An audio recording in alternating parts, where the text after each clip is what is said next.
Seri 1 Pedang Kayu Harum. Pedang Kayu Harum. Cerita, Ho Ping Hu. Audiobook, novel silat. Bab 7. Keng Hong adalah seorang pemuda yang kurang pengalaman. Dia bertumbuh menjadi dewasa dalam asuhan seorang aneh seperti Sin Jiu Kiam-ong yang menjadi gurunya. Dan semenjak dia masih muda, Sin Jiu Kiam-ong sudah meninggalkan dan tidak lagi mengindahkan garis-garis hukum buatan manusia ini. Dia melakukan apa saja yang dia anggap benar, biarpun itu melanggar hukum manusia, dan sebaliknya dia tidak akan melakukan hal yang dianggapnya tidak benar, biarpun hal itu dibenarkan hukum.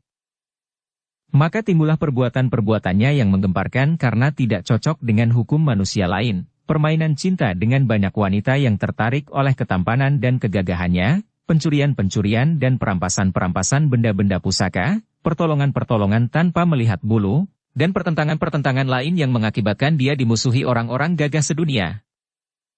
Watak aneh Sin Jiu Kiam-ong yang pada hakikatnya seorang pendekar yang sakti dan berjiwa besar itu hanyalah akibat dari kepatahan hati.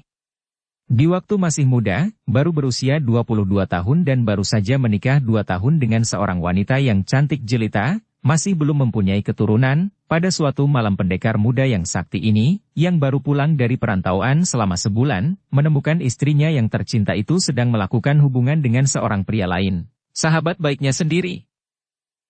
Tadinya Sin Jiu Kian-ong Si Chun Hong marah sekali dan hampir saja dia meloncat masuk dan serta-merta membunuh istrinya dan sahabatnya itu, yang dalam keadaan seperti itu tidak tahu bahwa perbuatan mereka ditonton oleh Si Chun Hong yang mengintai di luar jendela kamar. Akan tetapi tiba-tiba pikiran yang aneh menyelinap dalam benaknya. Kekecewaan dan pukulan batin yang amat hebat agaknya telah membuat jalan pikiran Si Chun Hong menjadi tidak normal, tidak lumrah seperti manusia biasa, bahkan menjadi berlawanan dengan pendapat umum. Pada saat itu, timbul pendapat di hatinya bahwa tidak perlu dia marah karena kalau istrinya sampai mau melakukan hubungan dengan pria lain, tentu ini didasari hati suka kepada si pria itu. Mengapa dia akan melarang orang yang mencinta? Kedua orang itu, biarpun istrinya dan sahabatnya namun tetap orang, saling mencinta dan menumpahkan rasa cinta mereka dalam hubungan. Mengapa dia harus marah dan membunuh mereka? Si Chun Hong tertawa, suara ketawanya meninggi dan melengking sehingga mengejutkan istrinya dan sahabatnya yang sudah mengakhiri perbuatan mereka. Istrinya terkejut setengah mati, juga sahabatnya, sehingga kedua orang ini dengan tubuh menggigil menjatuhkan diri berlutut di atas lantai dan memejamkan mata, siap menanti datangnya maut karena mereka kenal suara ketawanya di luar jendela itu turun tangan, mereka berdua takkan dapat tertolong lagi. Akan tetapi Si Chun Hong tidak pernah lagi memasuki kamarnya itu, bahkan tidak pernah lagi berjumpa dengan bekas istrinya dan bekas sahabatnya. Peristiwa itulah yang menjadi sebab munculnya seorang pendekar aneh yang menggegerkan dunia persilatan.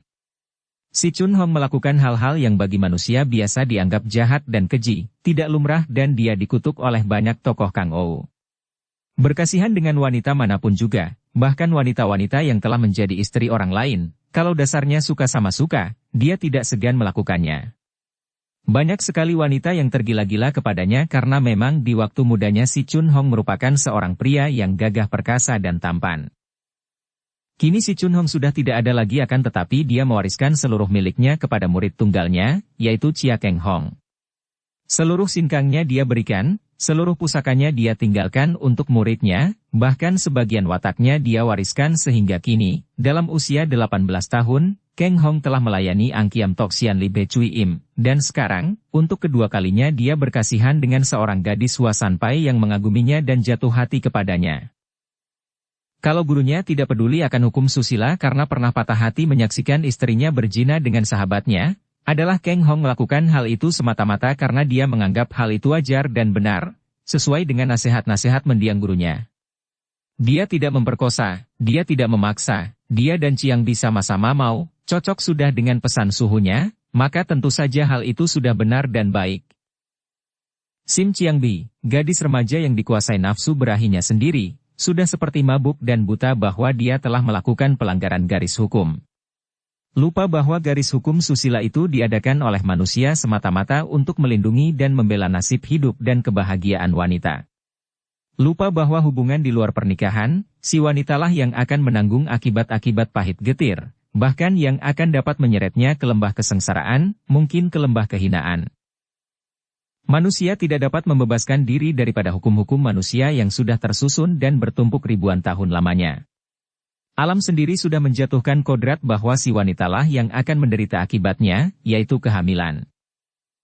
Setiap orang gadis yang bijaksana, yang sadar betapa satu kali saja salah langkah melanggar garis hukum kesusilaan ini dapat mengakibatkan malapetaka sepanjang hidup, akan selalu pandai mengekang nafsu, pandai menjaga diri tidak terseret oleh gelombang yang memabukkan, tentu akan menjaga kesusilaan dan kehormatannya yang dia junjung lebih tinggi dan berharga daripada nyawa. Kehilangan nyawa hanya berarti mati. Akan tetapi kehilangan kehormatan sebagai gadis ternoda, berarti akan hidup terhina oleh manusia-manusia lain yang sudah melekatkan batinnya pada hukum. Dua orang yang tenggelam dalam lautan kasih asmara itu tidak sadar bahwa si Mlaisek menjulurkan kepalanya keluar dari gubuk. Pemuda remaja ini pada tengah malam terbangun dari tidurnya dan menggerakkan tubuh, menjenguk keluar gubuk. Dapat dibayangkan betapa terkejut hatinya ketika dia menyaksikan keadaan cicinya dan penolong mereka itu di atas rumput, di dekat api unggun. Sejenak dia terbelalak, mukanya berubah merah, akan tetapi dia lalu menarik diri lagi rebah di dalam gubuk, napasnya agak terengah dan diam-diam dia menangis, berdoa semoga cicinya yang telah tersesat itu akan menjadi istri yang sah dari Chia Keng Hong. Mengingat ini, lenyaplah kemarahan dan kedukaannya, terganti rasa girang karena dia memang suka sekali dan kagum kepada penolongnya yang demikian gagah perkasa. Kalau dia dapat mempunyai Cihu, kakak ipar, seperti itu, alangkah senangnya dan dia akan memperdalam ilmu silatnya, belajar dari Cihunya. Kelegaan hati inilah yang membuat Laisek tertidur kembali, lupa akan perutnya yang lapar. Lewat tengah malam, Keng Hong tertidur nyenyak, sedangkan Chiang Bi pulas pula di atas dadanya. Mereka tidur berdekapan, pipi Chiang Bi terletak di atas dada Keng Hong, rambut gadis itu terurai lepas menutupi dada, leher dan sebagian muka Keng Hong. Mereka berdua tidur dengan nikmat, karena badan lelah hati bahagia, sehingga tidak sadar dan tidak tahu bahwa tak jauh dari tempat itu tampak sepasang mata yang bening dan jeli memandang ke arah mereka dengan sinar berkilat-kilat. Mulut yang manis dengan bibir merah itu bergerak-gerak, tampak giginya berderet rapi putih seperti mutiara. Kemudian, tangan yang halus itu merogoh kantong dalam baju, mengambil sesuatu, tangan digerakkan dan sinar putih meluncur ke arah Chiang Bi yang masih tidur pulas berbantal dada Keng Hong. Jerit melengking yang keluar dari mulut Chiang Bi adalah jerit kematian, dan bayangan putih itu berkelebat cepat sekali, lenyap ditelan kegelapan malam. Keng Hong tersentak bangun, otomatis lengannya memeluk leher Chiang Bi. Dapat dibayangkan betapa kagetnya ketika tangannya menjadi basah oleh darah yang mengucur keluar dari pelipis itu. Di bawah sinar api unggun yang masih menyala sedikit, dia memandang dan kerongkongannya serasa dicekik ketika dia melihat sebuah benda bulat berduri menancap di pelipis gadis itu. Senjata rahasia Biao Eng yang tadi telah menolongnya merobohkan pengeroyokan para penjahat. Kini sebuah di antara senjata rahasia itu menancap di pelipis kiri Chiang Bi, merenggut nyawa dari tubuh yang masih hangat itu. Biao Eng. Seruan Keng Hong ini seperti jerit tangis dan setelah dia merebahkan tubuh yang masih hangat dan tak bernyawa lagi itu di atas tanah bertilam rumput yang juga hangat dan rebah semua karena tindihan tubuh mereka berdua semalam, dia meloncat dan mencari-cari dengan pandang matanya. Namun keadaan di sekeliling tempat itu sunyi dan agak gelap. Ia maklum bahwa akan percuma saja dia mencari Biao Eng. Maka dia lalu berlutut lagi dan memeluk tubuh gadis yang semalam telah menyerahkan segala-galanya kepadanya dengan penuh kasih sayang, penuh kemesraan dan kehangatan. Chiang Bi. Ah, Bimoy. Keng Hong teringat akan sikap gadis ini semalam dan dengan hati penuh keharuan dia menundukkan muka dan mencium mulut mayat itu yang semalam membisikkan kata-kata cinta kepadanya. Cici. Chia Teh Hiap. Ada apakah? Si Mlaisek melompat keluar dari gubuk, matanya yang masih mengantuk itu belum dapat melihat jelas, hanya dia tadi terbangun mendengar jerit cicinya. Keng Hong mengangkat mukanya dan 2 titik air mata menetes turun. Kini Laisek dapat melihat pelipis cicinya dan melihat pula darah membasahi leher dan baju, melihat bahwa tubuh cicinya telah lemas tak bernyawa. Cici. Ia menubruk, berlutut dan menangis, memanggil-manggil nama cicinya. Keng Hong hanya memandang dengan penuh keharuan lalu memegang pundak pemuda itu sambil berkata halus. Dia. Sudah mati. Tiba-tiba Lai Sek meloncat bangun. Tangan Keng Hong yang menyentuh pundaknya itu terasa olehnya seperti serangan seekor ular berbisa. Kau telah membunuh Cici. Kau telah berpura-pura menjadi pendekar berbudi yang menolong kami, merayu Cici, memperkosanya. Kemudian membunuhnya. Sim Lai Sek menerjang maju dengan pukulan tangannya ke arah kepala Keng Hong, akan tetapi sekali tangkis, tubuhnya terpelanting ke atas tanah. Akan tetapi dia bangkit kembali dengan kemarahan meluap. Sabar dan tenanglah, Xiao Te. Bukan aku yang membunuhnya. Lihat, pelipisnya terluka oleh senjata rahasia. Aku tahu. Senjata rahasia ini adalah senjata rahasia wanita yang menolongmu. Dia tentu sahabatmu, atau kekasihmu. Tentu dia melihat engkau merayu dan memperkosa Cici, lalu dia membunuh Cici. Sama saja, berarti engkau yang telah membunuh Ciciku, keparat. Lai Sek menerjang lagi dan Keng Hong terpaksa meloncat pergi. Ia tidak dapat membantah lagi karena omongan atau tuduhan itu mendekati kenyataan. Hanya dia tidak merasa memperkosa Chiang Bi dan baru sekarang dia tahu bahwa agaknya pemuda remaja ini malam tadi telah melihat dia bermain cinta dengan Chiang Bi. Memang dugaan itu tidak salah. Dia sendiri merasa yakin kini bahwa Biao Eng membunuh Chiang Bi karena cemburu. Bukankah Puteri Lam Hai Sini itu terang-terangan menyatakan bahwa gadis itu mencintainya? Agaknya Biao Eng terus mengikutinya, membantunya merobohkan para pengeroyok dan tadi melihat dia bermain cinta dengan Chiang Bi, lalu datang pada saat dia pulas dan membunuh Chiang Bi. Memang bukan dia yang membunuh, namun sudah jelas gadis ini tewas karena dia. Xiao Te, aku menyesal sekali. Akan tetapi demi Tuhan, aku tidak bermaksud mencelakakannya. Bukan aku yang membunuhnya dan sekiranya aku tidak sedang tidur pulas, tentu aku dapat melindunginya. Akan tetapi, laki-laki laknat, Jai Huaket, setelah memperkosa Cici, engkau bisa saja bicara seenakmu. Engkau sudah mempunyai kekasih yang bersenjata bola putih itu? Akan tetapi engkau masih merayu encikku. Hayo katakan, apakah engkau berniat mengawini encikku? Apakah engkau berniat mengambil dia sebagai istri? Keng Hong menghela napas dan menggeleng kepala. Urusan ini amat pelik dan tidak boleh dia main-main dan membohong. Tidak, kami memang saling suka dan hubungan cinta kami dilakukan dengan kesadaran kami berdua, dan aku sudah menjelaskan kepada Bimoy bahwa aku tidak dapat menjadi suaminya. Keparat?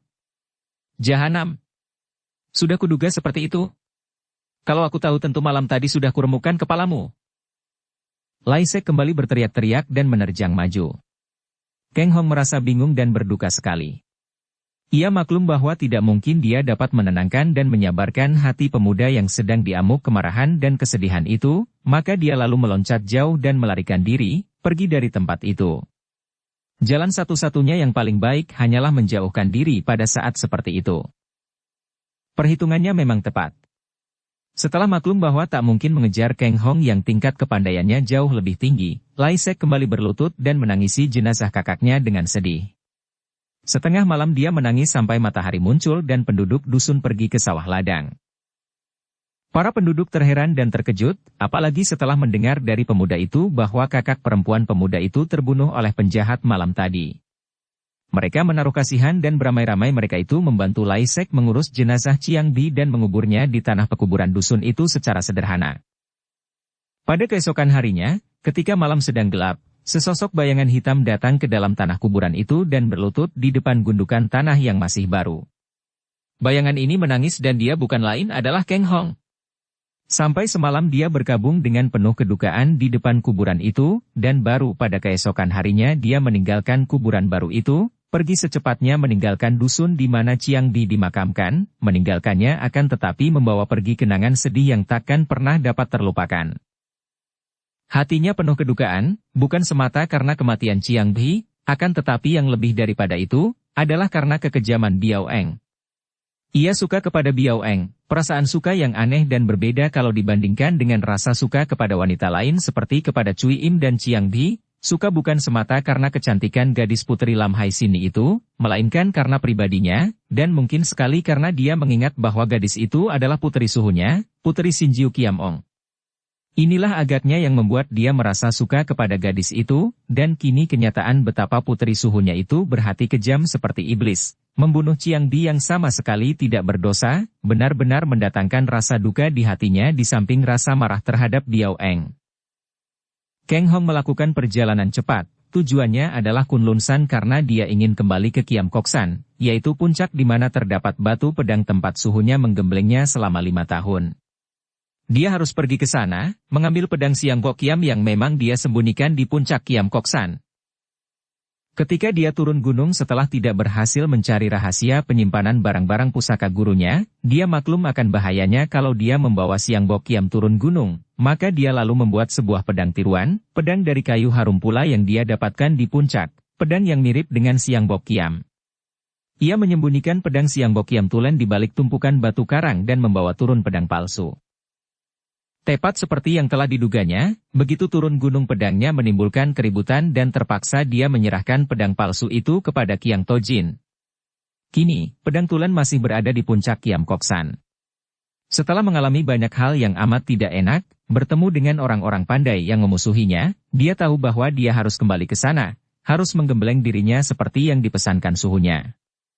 Ia harus dapat menemukan kitab-kitab peninggalan suhunya, memperdalam ilmunya agar dia dapat menjaga diri kalau berhadapan dengan tokoh-tokoh dunia Kang Au, baik para datuk hitam maupun para datuk putih. Seminggu setelah dia meninggalkan dusun di mana terdapat kuburan Chiang Bi, dia telah tiba di kaki pegunungan Bayangkara yang menyambung dengan pegunungan Kunlun San, setelah dia berhasil melewati pegunungan Minsan. Namun untuk sampai di tempat markas Kunlun Pai, masih amat jauh dan sedikitnya dia harus melakukan perjalanan naik turun gunung selama setengah bulan. Selagi Kang Hong enak-enak berjalan mendaki sebuah lereng, tiba-tiba terdengar bentakan keras dan muncullah puluhan orang menghadang jalan, bahkan segera mengurungnya. Kang Hong terkejut karena orang-orang yang mengurungnya ini jumlahnya tidak kurang dari 50 orang dan semua memegang senjata tajam. Kalau dilihat keadaan mereka, pasti bukan perampok, karena selain mereka terdiri dari bermacam-macam orang yang berpakaian cukup baik, juga di antara mereka terdapat pula wanita-wanita yang cantik dan gagah. Berhenti, orang muda! Yang membentak adalah seorang kakek berjenggot panjang, tangan kiri bertolak pinggang dan tangan kanan meraba gagang golok yang terselip di pinggangnya. Gagang golok ini indah sekali, terbuat dari emas yang diukir seperti kepala naga. Kakek yang berjenggot panjang dan usianya kurang lebih 50 tahun ini masih kelihatan gagah dan kuat sehingga Kang Hong merasa kagum dan cepat menjura. Lo Qianwei siapakah dan ada kepentingan apa menghadang perjalanan saya? Kakek itu mengelus jenggotnya dan tercengang, juga bangga dan girang. Tak disangkanya bahwa pemuda yang menurut laporan anak buahnya yang telah membunuh muridnya itu begini sopan dan halus, dan menyebutnya, Lo Qianwei. Sikap Kang Hong ini saja sudah melenyapkan sebagian dari kemarahannya. Akan tetapi mengingat akan kematian muridnya dan banyak anak buah muridnya, dia lalu berkata lagi dengan suara nyaring. Aku adalah Kiam Tu, si golok emas, Lai Ban, wakil ketua Tiat Chiang Pan dan mereka semua ini adalah anak buah Tiat Chiang Pang. Kang Hong memandang penuh perhatian.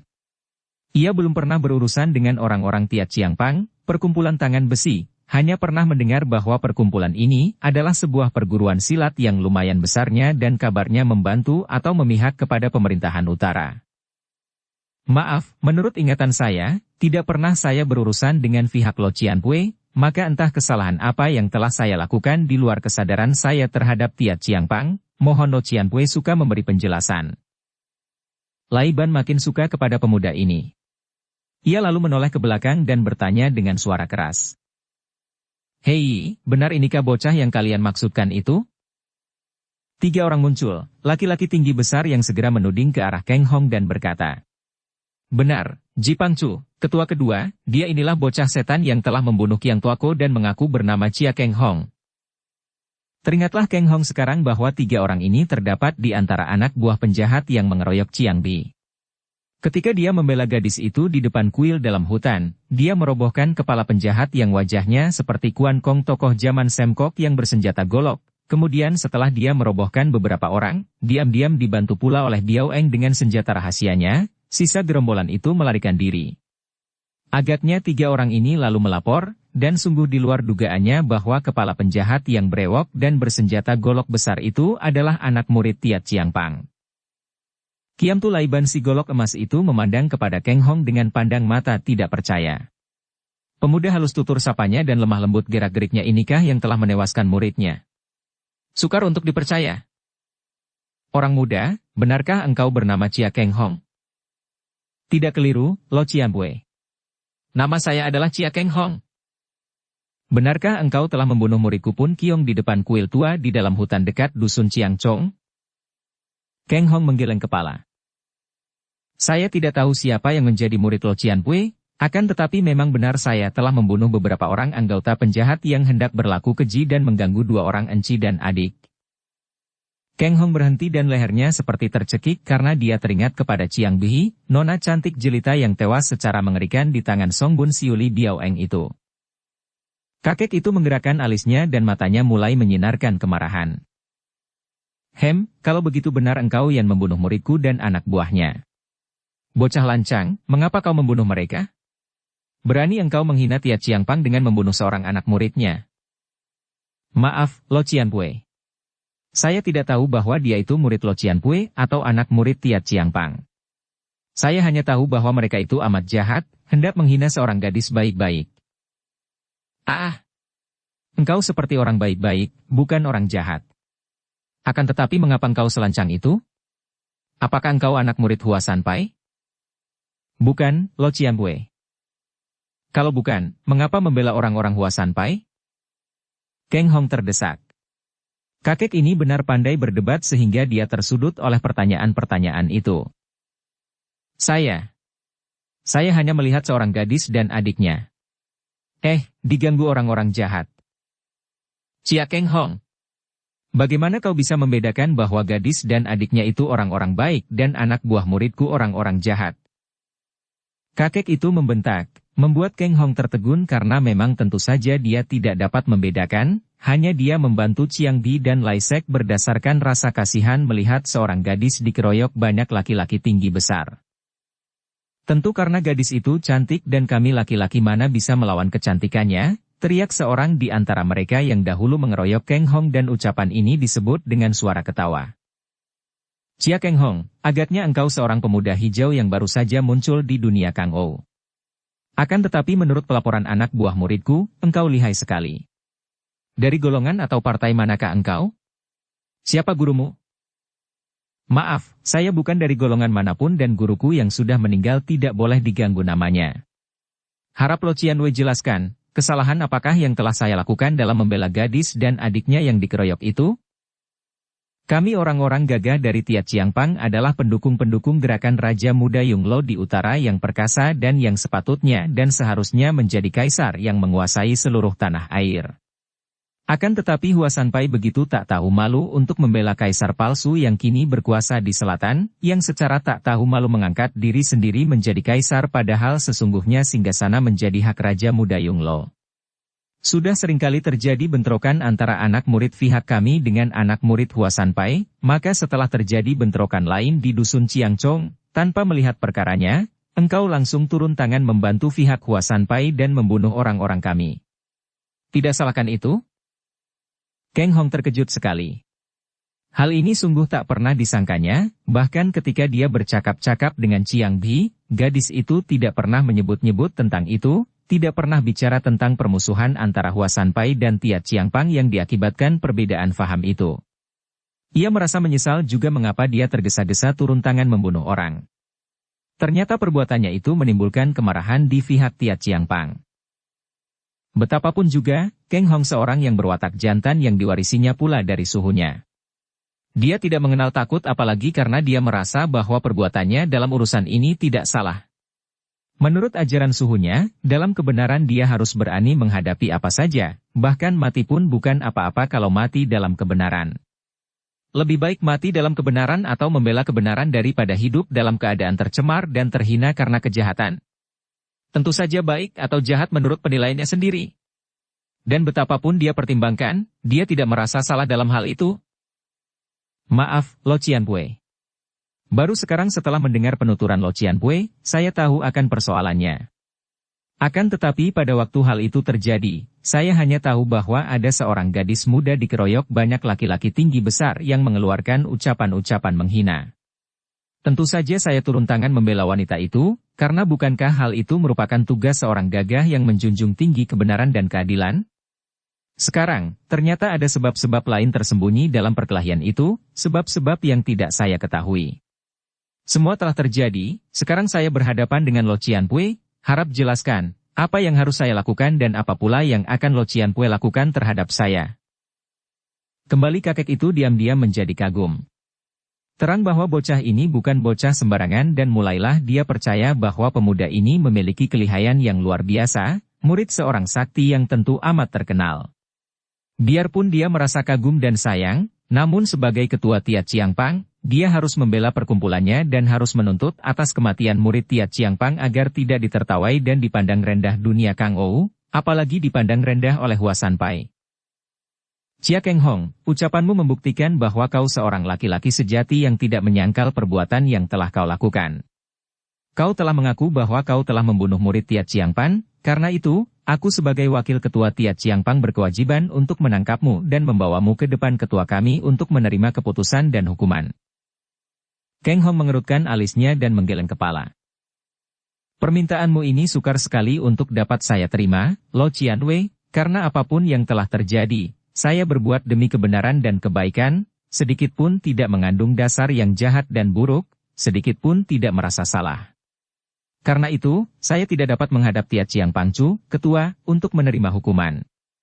Harap Lo Cianpui suka memaafkan. Sinar mata yang tadinya sabar dan penuh kagum itu menjadi marah. Orang muda, boleh jadi engkau lihai, murid seorang sakti, akan tetapi ketahuilah bahwa engkau berhadapan dengan seorang tua seperti aku yang telah mengejar ilmu sebelum engkau lahir. Kami orang-orang Tian Chiangpang mengutamakan keadilan, setelah nanti didengar semua keteranganmu, tentu Pangcu kami tidak akan menjatuhkan hukuman sewenang-wenang. Kalau engkau menolak, sungguh menyesal sekali bahwa aku terpaksa harus memaksamu. Ternyata Lo Cianpui hanya ingin mencari benar sendiri, kata Keng Hong. Apakah bukan engkau yang hendak mencari benar sendiri, orang muda? Engkau telah membunuh murid kami, dan kami sekarang hendak menangkapmu. Siapakah yang salah dan siapa benar dalam hal ini? Siapa yang jahat dan siapa yang baik? Tiba-tiba terdengar suara ketawa yang mengakak seperti suara burung gagak, goak, atau suara seekor ular besar. Mendengar suara ketawanya, sepatutnya orang yang tertawa seperti itu tentulah seorang yang tinggi besar. Akan tetapi ternyata sebaliknya. Ketika semua orang memandang ke atas karena suara ketawa itu terdengar dari atas, mereka melihat seorang kakek yang amat lucu duduk dengan kedua kaki telanjang ongkang-ongkang di atas dahan pohon tak jauh dari tempat itu. Kakek ini tubuhnya kecil dan bongkok berpunuk, rambut, kumis dan jenggotnya panjang terurai akan tetapi bagian atas kepalanya botak dan klimis. Mukanya membayangkan kegembiraan total, sehingga tampak seperti wajah seorang bocah nakal yang tertawa-tawa selalu, pakaiannya bersih sekali dan baru, akan tetapi kedua kakinya telanjang. Tangan kirinya memegang sebuah guci arak, dan setelah tertawa dia lalu menuangkan isi guci ke mulut. Bau arak wangi memenuhi tempat itu. Hahaha. Ia tertawa lagi setelah minum arak. Semua salah, semua benar, tidak ada yang baik, tidak ada yang buruk. Sama saja. Hahaha. Yang tinggi yang pendek ya sama saja. Yang gemuk yang kurus ya sama saja. Yang salah yang benar, yang buruk yang baik, yang cantik yang bopeng, semua ya sama saja. Hahaha. Kalau semua orang merasa geli dan juga jengkel mendengar kata-kata tidak karuan sikap seperti orang gila itu, Keng Hong sebaliknya menjadi tertarik sekali. Dia dapat menangkap intisari ucapan yang tidak karuan itu maka lalu menjura ke atas terhadap kakek itu sambil berkata. Kebetulan sekali Lo Cianpui yang arif bijaksana muncul di saat ini. Mohon petunjuk Lo Cianpui siapakah yang salah dan siapa yang benar dalam urusan antara saya dan pihak Tiat Chiangpang ini? Urusan ini tidak ada sangkut pautnya dengan orang lain dan kami tidak membutuhkan pendapat orang lain, kata Kim Tulaiban yang tentu saja merasa direndahkan kalau sebagai wakil ketua Tiat Chiangpang dia harus mendengarkan pendapat orang luar untuk mengambil keputusan atas urusan yang mengenai perkumpulannya. Lai Pangcu, kata Keng Hong dengan wajah tidak senang. Dalam setiap urusan antara kedua pihak, selalu harus ada pihak ketiga yang dimintai pertimbangan agar dapat dipertimbangkan siapa salah siapa benar. Kalau tidak, bagaimana kedua pihak yang bertentangan itu akan dapat menyelesaikan urusan secara musyawarah? Kemudian dia menoleh lagi kepada kakek bongkok di atas dahan itu sambil berkata, "Mohon petunjuk Lo Cianbue." Kakek bongkok itu tertawa lagi. "Bocah, kau awas dan berbakat sekali. Di dunia ini mana ada baik dan buruk? Mana ada salah dan benar? Yang ada hanyalah pandangan manusia, disesuaikan dengan selera masing-masing, disesuaikan dan didasari oleh nafsu mementingkan diri sendiri masing-masing. Mana ada manusia baik atau manusia jahat? Manusia ya manusia, tidak baik tidak jahat. Baik atau buruknya tergantung dari pendapat masing-masing, pendapat yang diuntungkan atau dirugikan. Pendapat manusia didasari sifat mementingkan diri pribadi. Contohnya, biar orang sedunia menganggap seseorang itu baik, kalau orang itu merugikan dirinya, dia tentu menganggapnya jahat.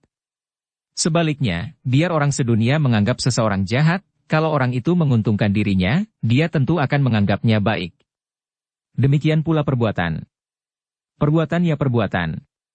Salah atau benarnya, baik atau buruknya, selalu diciptakan manusia yang terkena akibat perbuatan itu.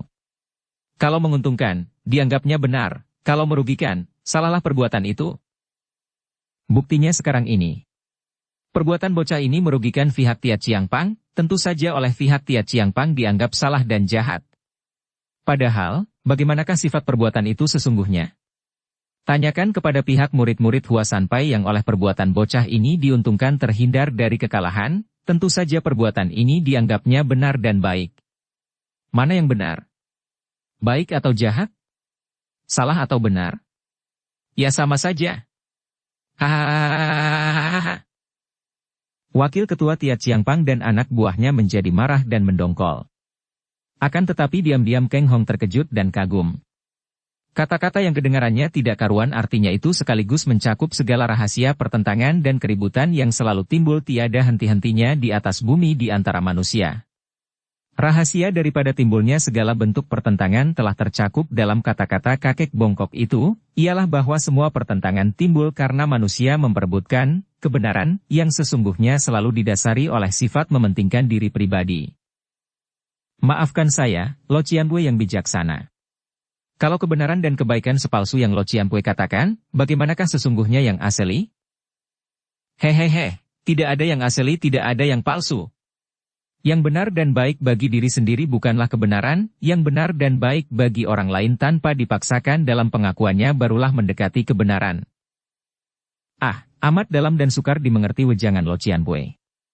Mohon petunjuk bagaimana saya harus menghadapi kemarahan Tia Chiangpang? Hahaha, sikap terbaik adalah seperti air. Kebijaksanaan tertinggi seperti air, tidak memaksa, tidak mendesak, sepenuhnya mematuhi kekuasaan yang ada. Jantung Keng Hong berdebar. Dia sudah banyak membaca kitab-kitab kuno, sudah banyak menghafal ayat-ayat dalam kitab-kitab suci, maka dia tentu saja dapat menangkap intisari ucapan kakek ini, ialah bahwa dia harus bersikap wajar, tidak dibuat-buat, seperti gerakan air yang wajar mengalir ke bawah. Akan tetapi bukan maknanya yang mendebarkan jantungnya, melainkan disebutnya kalimat itu. Kebijaksanaan tertinggi seperti air. Bukankah itu merupakan kalimat pertama daripada huruf-huruf yang terukir di pedang Siam Bok Kiam? Hanya kebetulan saja, ataukah mungkin sekali kakek bongkok ini dapat memecahkan rahasia huruf-huruf di pedang itu? Heh, orang tua yang lancang mulut. Jangan mencampuri urusan kami, bentak Laiban yang menjadi marah karena pemuda itu mengobrol dengan si kakek bongkok demikian asiknya seolah-olah puluhan orang Tia Chiangpang itu dianggap seperti segerombolan pohon saja. Karena kakek itu tidak menjawab dan hanya tersenyum-senyum sambil tetap duduk di atas dahan pohon dengan kedua kaki bergantungan, Keng Hong menoleh kepada Laiban dan berkata dingin. Lai Pangcu, salah menyalahkan dalam urusan ini memang tidak ada habisnya dan tidak akan dapat membereskan persoalan. Aku tidak memusuhi Tia Chiangpang, dan aku tidak merasa bersalah dalam peristiwa antara anak murid Tia Chiangpang dengan anak murid Hua Sanpai, dan karena tidak merasa bersalah, aku tidak mau kalau diharuskan menghadap ketua Tia Chiangpang untuk menerima hukuman. Jika Ji Pangcu hendak menggunakan paksaan dan kekerasan, silahkan. Sekali ini ketua dua Tia Chiangpang itu benar-benar hilang sabar dan menjadi marah sekali. Orang muda, engkau benar-benar tidak tahu tingginya langit dalamnya lautan. Boleh jadi engkau lihai, akan tetapi engkau masih seorang muda remaja, masih seorang bocah. Sebetulnya aku merasa sungkan untuk turun tangan menandingi seorang yang sepantasnya menjadi cucu muridku kalau melihat usianya. Hahaha. Pintar dan bodoh tidak mengenal tua atau muda.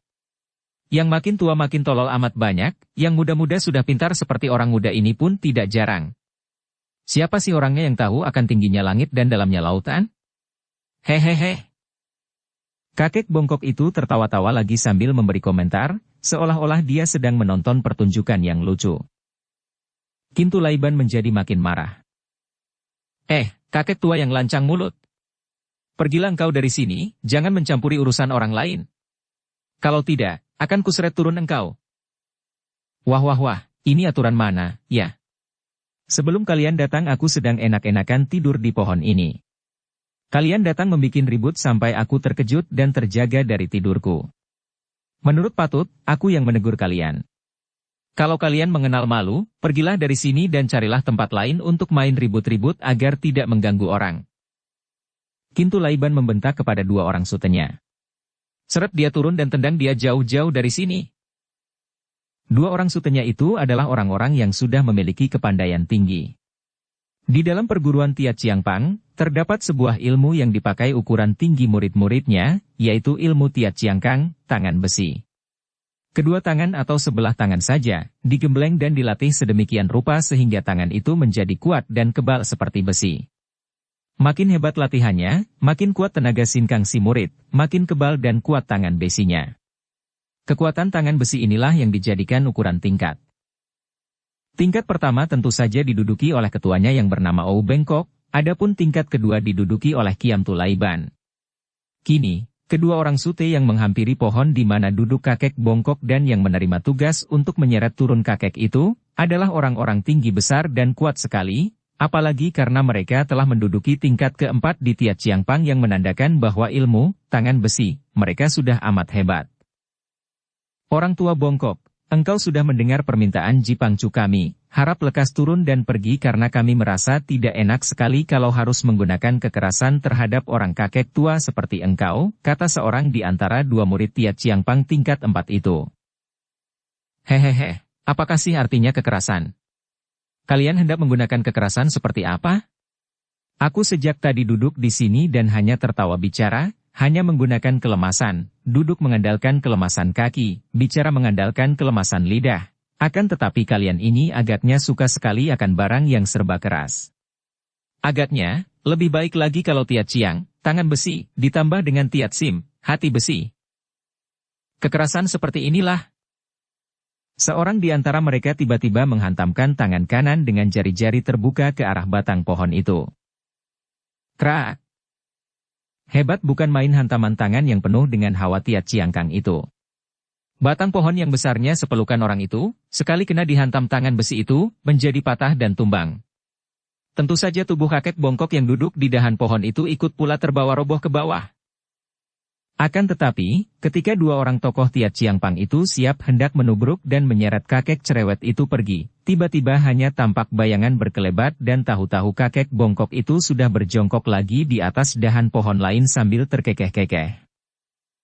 Hehehe, itukah yang kalian sebut kekerasan? Bagiku, lebih tepat disebut perusakan. Perusakan ciptaan alam, sungguh besar dosanya.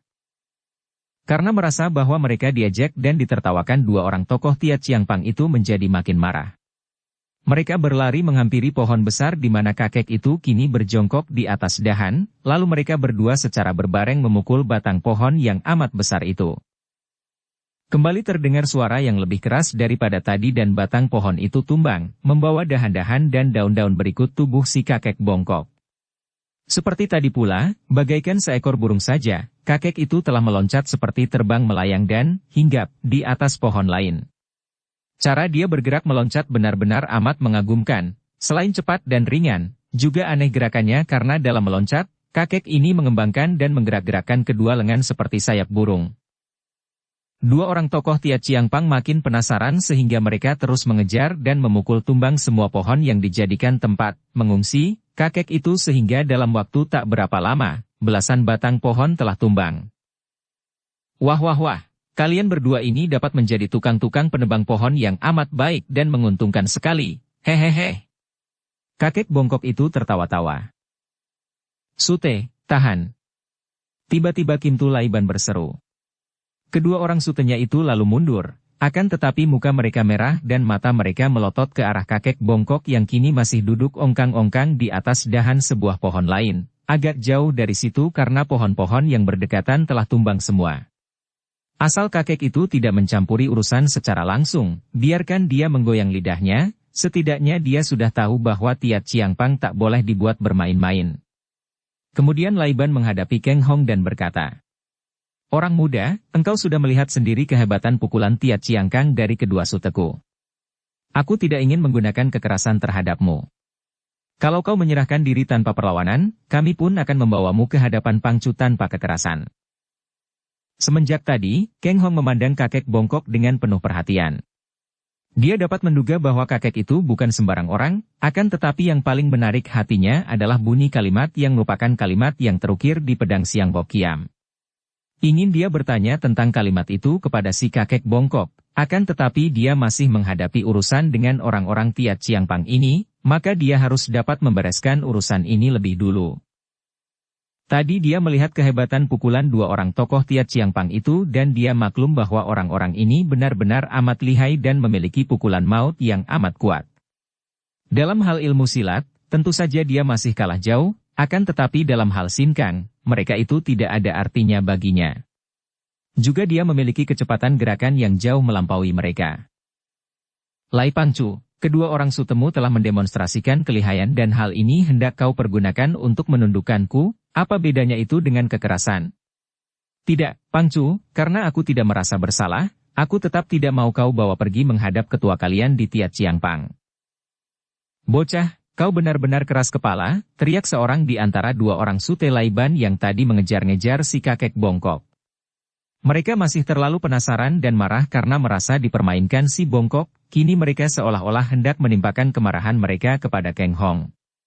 Ji Suheng, serahkan saja bocah ini kepada kami, tidak perlu kiranya Ji Suheng turun tangan sendiri. Kim Tu Laiban adalah seorang cerdik. Kalau tadi dia menyuruh kedua orang sutenya mundur adalah karena pandang matanya yang awas dapat menduga bahwa kakek bongkok itu bukan orang sembarangan. Kalau pemuda yang lihai ini saja belum dapat ditundukkan, sungguh tidak menguntungkan kalau menambah seorang lawan lagi yang belum dapat diukur sampai di mana kelihayannya. Kini, dia harus mengawasi gerak-gerik si bongkok yang dia duga tentu akan membantu Keng Hong, maka dia mengambil keputusan untuk menyerahkan Keng Hong kepada anak buahnya dan dia sendiri yang akan turun tangan kalau kakek bongkok itu mencampuri urusan ini. Anak buahnya ada puluhan orang, masa tidak akan mampu menangkap Keng Hong. Maka dia lalu menganggukkan kepala dan berkata, "Baik, tangkaplah bocah sombong ini." Dua orang tokoh Tia Chiangpang yang tinggi besar itu lalu bergerak dari kanan kiri Keng Hong sambil membentak keras. "Bocah, engkau ikutlah dengan kami." Mereka mencengkeram ke arah pundak Keng Hong dari kanan kiri dengan niat menangkap dan sekaligus membuat pemuda itu tidak berdaya dalam cengkeraman tangan besi mereka. Keng Hong dapat merasakan sambaran angin pukulan tangan mereka itu yang amat kuat dan mantap. Dia tidak takut menghadapi cengkeraman itu karena kalau dia mengerahkan sinkang ke arah sepasang pundaknya, kulit pundaknya akan menjadi kebal dan agaknya tidak perlu takut menghadapi cengkeraman mereka. Akan tetapi setidaknya, bajunya tentu akan menjadi robek-robek dan dia tidak menghendaki ini. Pula, dia pun harus memperlihatkan kelihayannya, maka cepat dia mengangkat kedua tangan ke kanan kiri, mengerahkan tenaga dan menangkis dengan tolakan dari samping mengadu pergelangan kedua tangannya dengan lengan kedua orang lawannya. Plak! Plak! Dua orang tokoh Tia Chiangpang itu berteriak kaget dan tubuh mereka terdorong ke belakang, lengan mereka yang tertangkis terasa nyeri dan panas sekali. Hanya dengan pengerahan tenaga saja mereka dapat mencegah tubuh mereka terguling, dan kini mereka memandang dengan kemarahan berkobar, sejenak mengelus pergelangan tangan yang terasa senut-senut. Orang-orang Tia Chiangpang menjadi marah sekali dan tanpa menanti komando, mereka sudah menerjang maju dengan senjata di tangan mengeroyok Keng Hong. Hal ini bukan hanya menunjukkan bahwa orang-orang Tiat Chiang Pang suka main keroyok, melainkan karena mereka ini terlatih dalam perang melawan pasukan-pasukan kerajaan sehingga mereka memiliki jiwa setia kawan yang tebal dan setiap melihat seorang kawannya, apalagi pimpinan, terdesak atau terpukul, tanpa dikomando mereka lalu maju menerjang. Hal ini menimbulkan rasa marah di hati Keng Hong.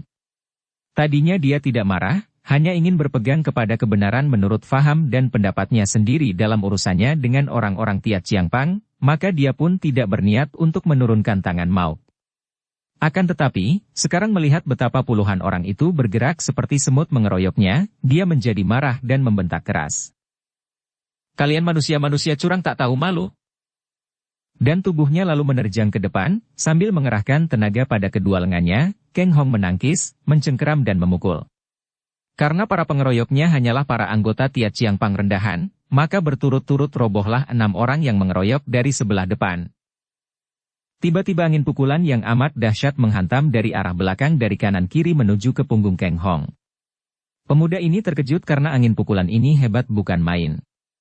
Ia maklum bahwa 2 orang tokoh Tiat Chiang Pang tukang robohkan pohon tadi telah menyerangnya dari belakang, menggunakan kesempatan selagi dia sibuk menghadapi pengeroyokan banyak orang dari depan. Kemarahan Keng Hong memuncak dan dia mengeluarkan suara pekik melengking sambil mengerahkan sinkang ke tubuh bagian belakang. Buk! Buk! 2 kepalan tangan yang amat kuat telah menghantam punggung Keng Hong di kanan kiri. Akan tetapi pada saat itu, Keng Hong yang sedang marah sekali telah mengerahkan tenaganya dan tenaga mujizatnya timbul di luar kehendaknya sehingga melekat pada punggung tak dapat dilepaskan pula. 2 orang itu adalah ahli-ahli pukulan Tiat Chiang Kang, sungguh pun belum mencapai tingkat paling tinggi, namun sudah cukup hebat dan tenaga sinkang mereka pun sudah amat kuat. Kini, menghadapi kenyataan mengerikan bagi mereka itu, kepalan tak dapat dilepas dari punggung dan tenaga sinkang mereka molos keluar seperti air membanjir karena tanggulnya bobol. Tanpa dapat mereka tahan, mereka menjadi kaget dan juga panik. Cepat mereka menggunakan tangan kiri mereka, mengirim pukulan dengan pengerahan tenaga sepenuhnya, kini mereka memukul ke kanan kiri lambung. Pukulan ini adalah pukulan maut, karena selain yang memukul adalah kepalan-kepalan tangan yang penuh dengan hawa sakti Tiat Chiang Kang, juga yang dipukul adalah lambung yang biasanya merupakan tempat yang lemah. Akan tetapi, justru bagian tubuh Keng Hong yang dekat pusar merupakan bagian-bagian yang paling peka dan aktif sekali kalau tenaga mujizat yang menyedot itu sedang bekerja, maka begitu 2 pukulan itu menyentuh lambung, kontan saja tersedot dan melekat. 2 orang tokoh Tiat Chiang Pang itu kini menjadi seperti 2 ekor lintah yang melekat, tak dapat terlepas pula dan tenaga sinkang mereka terus menerobos keluar melalui kedua tangan mereka memasuki tubuh Keng Hong yang menjadi makin lamban gerakan-gerakannya akan tetapi menjadi makin hebat tenaga sinkangnya. Dia hanya melangkah perlahan-lahan ke depan, kedua lengannya bergerak perlahan pula, akan tetapi kedua tangannya itu mengeluarkan angin bersuitan dan setiap orang pengeroyok yang terdorong oleh angin pukulan ini tentu roboh terjengkang. Hal ini tidaklah aneh kalau dipikir bahwa pada saat itu, yang memang sudah amat kuat, melainkan ditambah lagi oleh tenaga Tiat Chiang Kang dari kedua orang yang menempel di tubuhnya dari belakang itu. Pemuda iblis, Kim Tu Laiban menjadi marah sekali. Lepaskan 2 orang suteku. Ia marah dan juga ngeri menyaksikan betapa 2 orang sutenya itu kini telah bergantung pada tubuh Keng Hong dengan lemas, wajah mereka pucat seperti mayat. Sebetulnya hal ini adalah kesalahan 2 orang itu sendiri. Tenaga mujizat yang bergerak di seluruh tubuh Keng Hong adalah tenaga yang hanya mengenal dan menyedot tenaga sinkang dari luar. Andai kata seorang manusia biasa yang tidak pernah berlatih sehingga tenaga sakti dalam tubuh mereka tidak bangkit, membuat mereka itu hanya bertenaga biasa dari otot-otot saja, maka tenaga mukjizat di tubuh Keng Hong takkan dapat berbuat apa-apa, dan orang yang tidak bersinkang itu tidak akan dapat terlekat dan tersedot. Demikian pula bagi mereka yang memiliki tenaga sakti seperti 2 orang Tiat Chiang Pang itu, andai kata mereka tidak mempergunakan tenaga sinkang, tentu mereka akan terlepas dengan sendirinya dari tubuh Keng Hong. Tadi mereka memukul dengan tangan kanan, disusul dengan tangan kiri, mempergunakan Tiat Chiang Kang, pukulan yang sepenuhnya didasari tenaga sinkang, tentu saja mereka terlekat dan tersedot. Setelah demikian, mereka meronta dan mengerahkan tenaga pula untuk berusaha melepaskan diri. Tentu saja usaha pengerahan tenaga ini merupakan makanan bagi tenaga mujizat di tubuh Kang Hong yang bekerja sehingga makin hebat mereka berusaha untuk melepaskan diri makin hebat pula mereka tersedot dan melekat terus. Aku tidak bisa melepaskan mereka, kata Kang Hong gugup. Peristiwa seperti ini terulang kembali dan selalu dia menjadi gugup. Apalagi sekarang bukan hanya dua orang itu yang melekat dan tersedot sinkangnya, juga ada dua orang lain yang tadinya berusaha membantu kawan mereka, kini menempel dan tersedot sinkangnya. Yang menjemukan, dua orang ini menjerit-jerit seperti dua ekor babi disembelih. Ingin Kang Hong melepaskan dari mereka, akan tetapi dia sendiri pun tidak tahu bagaimana caranya. Jawabannya yang memang sesungguhnya itu diterima salah oleh Kintu Laiban, dia menjadi makin marah dan dicabutlah golok emasnya. Terpaksa aku membunuhmu, pemuda iblis, serunya dan dia menerjang maju, lalu meloncat ke atas dan berteriak keras menyerang Kang Hong. Pemuda ini maklum betapa hebat dan berbahayanya serangan Kintu Laiban itu. Maka dia pun mengeluarkan pekik melengking dan tubuhnya sudah mencelat ke atas, membawa 4 tubuh yang menempel di sebelah belakang tubuhnya sendiri itu ke udara. Menghadapi serangan golok lawan yang demikian dahsyatnya, yang berubah menjadi sinar keemasan yang melengkung panjang, Kang Hong sudah mengerahkan tenaga dan menggunakan jurus In Kang Hong Wi, awan menggetarkan angin dan hujan, yaitu jurus ke-8 atau jurus terakhir, jurus yang paling dahsyat daripada ilmu silatnya, Sanin Kun Hoat, ilmu silat tangan kosong awan gunung, yang hanya terdiri dari 8 jurus itu. Jurus ini amat sukar dimainkan, namun juga amat hebat gerakannya, karena selagi berada di udara menyambut terjangan lawan yang juga meloncat ke udara itu, kaki kiri Kang Hong bekerja susul-menyusul dalam rangkaian yang selain cepat tak terduga, juga amat aneh dalam kerja sama yang rapi sekali. Kedua kakinya susul-menyusul melakukan tendangan ke arah pergelangan tangan Kintu Laiban yang memegang golok dan ke arah pusar, sedangkan kedua tangannya susul-menyusul pula melakukan serangan, yang kiri mencengkeram ke arah ubun-ubun kepala sedangkan yang kanan mengikuti gerakan golok yang ditarik ke belakang karena tendangannya sedetik yang lalu. Haya! Selama hidupnya baru sekali ini Kintu Laiban menjadi gugup. Tadinya dia memutar goloknya dan melompat ke atas melakukan serangan dengan jurus yang paling ampuh dari ilmu goloknya. Ia harus menyelamatkan 2 orang sutenya, maka dia tidak segan-segan lagi menurunkan serangan maut, goloknya membentuk lingkaran dan sasarannya adalah leher lawan, sedangkan tangan kirinya yang terbuka jarinya mencengkeram ke arah leher Kang Hong. Akan tetapi, siapa kira, lawannya itu malah meloncat pula dan menyambut serangannya secara terbuka di udara. Tentu saja tubuh mereka bertemu di udara dan dalam beberapa detik ini telah terjadi beberapa gebrakan hebat. Kintu Laiban terpaksa menarik goloknya karena pergelangan tangannya yang membacok itu dipapaki tendangan dari bawah, akan tetapi tangan kirinya berhasil masuk dan mencengkeram leher Kang Hong karena dia menang dulu. Dapat dibayangkan betapa kagetnya ketika jari-jari tangannya yang mencengkeram leher itu seperti mencengkeram daging yang amat lunak dan sekaligus tenaganya tersedot dan tangannya melekat. Sebelum hilang rasa kagetnya, pusarnya terancam tendangan yang cepat dia elakkan. Akan tetapi tiba-tiba goloknya terampas oleh tangan Kang Hong dan ubun-ubunnya juga terancam oleh cengkeraman sebelah tangan pemuda luar biasa itu. Celaka! Laiban berseru keras, berusaha membetot tangannya dan pada detik lain, dia mengirim tusukan dengan 2 buah tangannya ke arah mata Kang Hong dan hal ini sama sekali tak dapat dielakkan maupun ditangkis oleh pemuda itu. Dalam detik itu, nyawa Laiban terancam maut oleh cengkeraman pada ubun-ubunnya sedangkan keselamatan mata Kang Hong terancam kebutaan oleh 2 jari tangan Kintu Laiban. Hehehe, sayang. Sayang. Terdengar kakek yang duduk nongkrong di atas pohon itu tertawa dan dari tangannya menyambar 2 butir buah mentah dari pohon itu. Yang sebutir menyambar siku lengan Laiban yang menusuk jari tangannya ke arah mata Kang Hong. Adapun yang sebutir lagi melayang ke arah siku lengan Kang Hong yang mencengkeram ke arah ubun-ubun lawannya. Biarpun buah mentah itu tidak keras, namun ternyata tenaga luncur dan tenaga totokannya dahsyat sekali sehingga tiba-tiba kedua lengan yang tertotok buah-buah mentah itu menjadi lumpuh dan kedua orang itu meloncat turun ke bawah.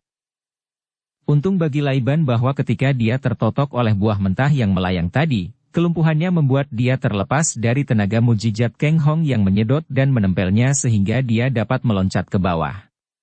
Ia terkejut bukan main dan hanya dapat memandang kepada Kang Hong dengan mata terbelalak dan mulutnya menggumamkan bisikan. Iblis, Kemudian dia terbelalak kaget ketika tubuh dua orang sutenya dan dua orang anak buahnya, mereka berempat yang tadi melekat di belakang Kang Hong seperti lintah, kini telah menggeletak tak bernyawa lagi. Kiranya tadi karena terlalu lama mereka tersedot sinkangnya dan mereka sama sekali tidak berdaya, hawa sakti tubuh mereka tersedot sampai habis sama sekali sehingga mereka dengan sendirinya terlepas dan jatuh ke atas tanah dalam keadaan tak bernyawa lagi.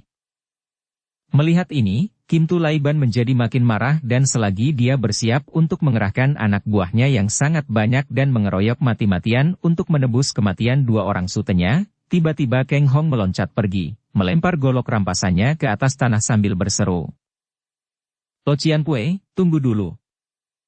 Ketika Laiban memandang teliti kiranya pemuda iblis itu telah lari mengejar kakek bongkok yang juga sudah melarikan diri amat cepatnya. Kim Tu Laiban menggigit giginya sambil memandang jauh ke depan sampai dua bayangan itu lenyap, kemudian menggeleng-gelengkan kepala dan menghela nafas dengan penuh duka. Sungguh tak dia sangka bahwa hari ini nama besarnya, juga nama besar Tia Chiang Pang akan hancur hanya oleh seorang bocah yang tak ternama. Dengan hati penuh penasaran dan dendam terhadap Kang Hong, Kim Tu Laiban lalu menyuruh anak buahnya mengangkut 4 jenazah itu dan membawa pergi dari tempat itu. Dia maklum bahwa mengejar pemuda itu takkan ada gunanya. Sudah dia saksikan betapa ilmu lari cepat pemuda itu amat hebatnya ketika mengejar si kakek bongkok, seperti terbang saja. Dan ilmu kepandaiannya pun mujizat. Belum lagi diingat kakek bongkok itu yang juga memiliki kesaktian. Biarlah, untuk sekali ini Tia Chiang Pang boleh mengaku kalah, akan tetapi urusan ini takkan habis sampai di situ saja. Pada suatu saat, dendam ini harus terbalas. Demikianlah tekad hati Laiban sambil mengiring jenazah ke 4 orang kawan, atau lebih tepat, 2 orang sute dan 2 orang anak buah itu kembali ke pusat Tia Chiang Pang yang berada di sebuah di antara puncak-puncak pegunungan Bayangkara. Kakek kecil pendek yang bongkok itu ternyata dapat lari cepat sekali. Tadinya kakek itu menggunakan ilmu berlari cepat secara melompat-lompat seperti katak, sekali melompat ada 10 meter jauhnya dan begitu kakinya tiba di atas tanah terus melompat lagi ke depan. Akan tetapi Kang Hong yang oleh mendiang gurunya digembleng terutama sekali untuk tenaga dan kecepatan, dapat bergerak lebih cepat lagi. Tubuh pemuda yang kini terlalu penuh dengan hawa sinkang, rampasan, dari orang-orang Tia Chiang Pang tadi, ringan seperti sebuah balon karet penuh hawa, maka dia dapat berlari cepat dan ringan sekali mengejar, makin lama makin dekat sambil berteriak. Lo Cian Pui, tunggu dulu. Mendengar ini, kakek itu berlari makin cepat lagi. Hei, Lo Cian Pui yang bongkok, tunggu. Suara Kang Hong makin keras dan ketika kakek itu menoleh dan melihat betapa pemuda itu mengejarnya dengan cara yang sama, yaitu melompat-lompat seperti katak, akan tetapi dengan lompatan yang lebih jauh daripada lompatannya, dia kaget sekali dan cepat mengubah caranya berlari. Kini dia tidak berlompatan lagi, melainkan berlari dengan gerakan yang luar biasa cepatnya sehingga kedua kakinya itu lenyap bentuknya dan tampak seperti kitiran berputar sehingga kelihatannya seperti roda. Langkah-langkahnya pendek-pendek, sesuai dengan kedua kakinya yang pendek-pendek, namun gerakannya cepat sekali sehingga tubuhnya meluncur ke depan seperti seekor kuda membalap. Hehehe, tak mungkin kau dapat mengejarku lagi, bocah bandel. Kakek itu terkekeh dan mengerahkan seluruh tenaganya untuk berlari secepat mungkin. Beberapa lamanya kakek itu berlari sampai dia merasa yakin bahwa pemuda itu kini tentu telah tertinggal jauh dan kalau dia teruskan, napasnya mungkin akan putus meninggalkan tubuhnya yang sudah amat tua. Selagi dia hendak memperlambat larinya, tiba-tiba dekat sekali di belakangnya terdengar teriakan Kang Hong. Hei, Lo Cian Pui, mengapa melarikan diri? Saya hendak bicara. Kakek bongkok itu menengok dan alangkah kagetnya ketika mendapat kenyataan bahwa kini pemuda itu pun berlari cepat seperti dia, cepat sekali seperti terbang melayang saja. Karena merasa bahwa lari pun tidak ada gunanya, kakek itu berhenti dan membalikkan tubuh menanti sampai Kang Hong tiba di depannya. Pemuda itu masih merah sekali mukanya, sampai matanya pun masih merah sebagai akibat daripada kebanjiran sinkang di tubuhnya. Akan tetapi dia sudah tenang karena tadi kelebihan hawa sakti itu telah banyak dia pergunakan untuk melakukan pengejaran terhadap kakek yang amat cepat larinya itu, dan di sepanjang jalan Kang Hong menggunakan tangannya mendorong roboh beberapa batang pohon besar. Bocah yang keji seperti setan. Apakah engkau masih belum kenyang, mengejarku untuk menyedot habis sinkangku dengan ilmu sesatmu Tikai Beng? Ia bertanya sambil memandang tajam. Seekor lintah hanya menyedot darah sampai kenyang baru puas. Akan tetapi engkau menyedot hawa orang sampai 4 orang mati masih belum puas. Sungguh jauh lebih keji daripada seekor lintah. Kang Hong mengerutkan alisnya dengan hati risau. Lo Cian Wei, benarkah ada itu ilmu yang dinamai Tikai Beng? Apakah benar tenaga menyedot yang keluar dari tubuhku itu tadi ilmu Tikai Beng? Kakek itu membusungkan dada menegakkan kepala dan memandang Kang Hong dari bawah dengan sikap seorang guru memandang muridnya, kemudian dia menunjuk hidung sendiri sambil berkata. Aku Xiao bin Kuncu, budiman berwajah ramah, selamanya tidak suka membohong. Seorang kuncu, budiman, tidak akan membohong. Terang bahwa kau tadi menggunakan ilmu menyedot sinkang lawan, apalagi namanya kalau bukan Tikai Beng yang kabarnya sudah lenyap dari permukaan bumi dan dibawa lari untuk dijadikan ilmu para iblis dan setan? Akan tetapi sekarang ternyata kau memilikinya. Hih, sungguh mengerikan, sungguh keji menakutkan. Dukung channel Novel Silat dengan subscribe, follow, like, komen dan share. Setelah berkata demikian, dia bergidik dan mengangkat guci araknya, terus dituangkan isi guci ke dalam mulutnya sambil terdengar bunyi menggelogok. Kemudian dia menutup mulut guci, mukanya menjadi merah dan wajahnya tertawa-tawa lagi. Hehehe, seteguk arak mengusir semua kerisauan hati. Biarpun engkau memiliki ilmu iblis, tentu takkan kau pergunakan untuk menyedot hawa dari tubuhku, bukan? Kang Hong menggeleng kepalanya. Lo Cian Pui telah menolong saya, telah menyelamatkan nyawa saya dengan sambitan tadi, mengapa saya hendak mengganggu Lo Cian Wei yang budiman? Tidak sama sekali, saya mengejar Lo Cian Pui untuk mengaturkan terima kasih atas pertolongan itu dan... Tidak ada tolong-menolong. Siapa suka menolong orang yang semudah ini telah memiliki ilmu begitu keji sehingga tidak segan-segan membunuh orang? Seekor lintah menyedot darah hanya secukupnya saja, setelah kenyang melepaskan diri. Akan tetapi engkau menyedot hawa orang sampai orang-orang itu mati. Aku tidak menolong siapa-siapa, hanya tidak suka melihat pembunuhan-pembunuhan. Akan tetapi saya tidak sengaja membunuh mereka, Lo Cian Pui. Bohong. Ingat, tidak baik membohong dan aku Xiao bin Kuncu selamanya tidak sudi membohong. Kebohongan itu berantai, sekali berbohong engkau harus selalu membohong untuk menutupi kebohongan-kebohongan yang terdahulu. Kang Hong menahan senyumnya. Saya tidak perlu berpura-pura, Lo Cian Pui. Sekali waktu, kalau perlu saya akan membohong. Saya tidak pernah mempunyai niat di hati untuk membunuh siapapun juga. Dan ilmu Tikai Beng yang Lo Cian Pui sebut-sebut itu sama sekali saya tidak mengerti dan tidak pernah mempelajarinya. Tenaga sedotan yang berada di tubuh saya ini bukan saya pelihara dan bergerak di luar kesadaran saya. Mengapa begitu? Aku melihat engkau seorang bocah yang baik, maka aku condong memihakmu ketika engkau ribut-ribut dengan orang-orang Tiat Chiang Pang.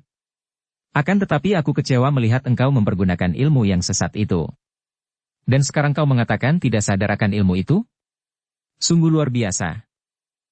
Sudahlah, Lo Cian Pui. Sesungguhnya selain hendak mengaturkan terima kasih kepada Lo Cian Pui, saya hendak mohon penjelasan, hendak bicara dengan Lo Cian Pui. Boleh. Bicara tentang apa? Tentang air. Kok, tunggu. Kakek itu melongo. Mulutnya masih tersenyum akan tetapi karena terbuka lebar kelihatan lucu, matanya terbelalak, tangan kirinya perlahan-lahan diangkat ke atas dan menggaruk-garuk bagian atas kepalanya yang botak kelimis. Orang muda, apakah kau gila? Tanyanya, pertanyaan yang sungguh-sungguh dengan wajah serius, bukan main-main atau memaki. Timbul kegembiraan di hati Kang Hong. Pemuda ini memang memiliki dasar watak gembira, maka biarpun kelihatannya pendiam, setiap kali bertemu dengan orang yang bersikap riang dan lucu, tentu dia akan mudah terbawa riang pula. Kakek ini selain aneh, lihai, juga amat lucu dan gembira. Melihat sikap sungguh-sungguh ketika kakek yang nama julukannya saja sudah aneh itu bertanya apakah dia gila, Kang Hong tak dapat menahan kegelian hatinya dan dia tertawa bergelak, membuat kakek itu makin curiga, makin keras mengira bahwa pemuda ini benar-benar telah gila. Tidak, Lo Cian Pui. Aku belum gila dan mudah-mudahan tidak akan gila, jawab Kang Hong. Yang kumaksudkan dengan air adalah kalimat yang Lo Cianpui berikan kepada saya sebagai nasihat menghadapi orang-orang Tiat Chiangpang. Kalimat yang amat menarik hati saya dan yang ingin sekali saya tanyakan kepada Lo Cianpui tentang artinya. Kalimat apa? Yang seperti bunyi ujar-ujar kuno yang suci, mengenai air. Keng Hong sengaja memancing. Sangat banyaknya ujar-ujar suci yang membawa-bawa air sebagai wejangan. Yang mana yang kau maksudkan? Nasihat apa yang kuberikan tadi? Aku sudah tidak ingat lagi. Pertanyaan-pertanyaanmu aneh dan membikin aku bingung. Benar-benarkah engkau tidak miring otak, ya? Tidak, Lo Cianpui. Kalau Lo Cianpui lupa, biarlah saya mengulang kalimat yang Lo Cianpui ucapkan tadi. Begini bunyinya, kebijaksanaan tertinggi seperti air. Hehehe. Betul sekali. Kebijaksanaan tertinggi seperti air. Lengkapnya begini. Kemudian dia menutup mulut Guci, mukanya menjadi merah dan wajahnya tertawa-tawa lagi.